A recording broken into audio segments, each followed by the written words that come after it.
sin. Bhí daithí agus puisín a rothíocht faoin dua lá.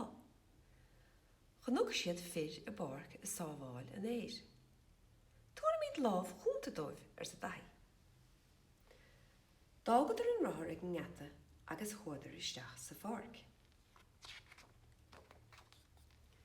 Bhí fearr an áirde ar an chocha agus fearr eile i síne an éir suaschaige. Cá rómíad libh sa daithí.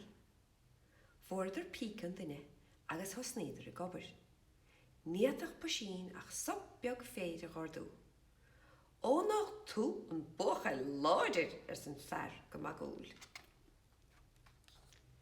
Thóg daithí sop mór ar a bíce agus dáirde sé san éire.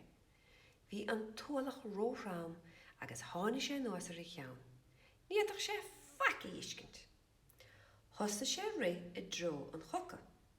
Chonóg fearr teachta. Tháinig scaun réir. Thosna sé ribhaig. Nuair a hit an fíor chonóg daithí go raibh an fearr a ribhaig. Óir sa daithí tá brán mór arum. Níiad an faci iscint. Raig tusa ar an chocha an trusa sa fearr le daithí. Dairigh an cocha níos íirde.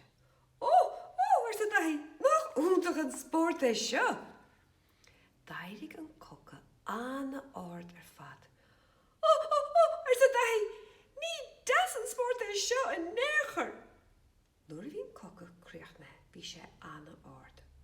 Ó, ar sa daithí, léigh dom teachta nuas. Tá sé ró ard.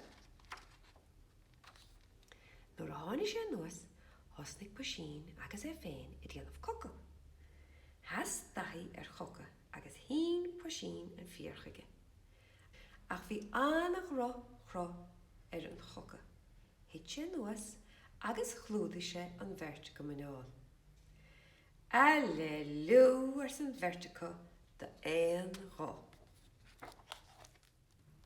Slán go fóirí.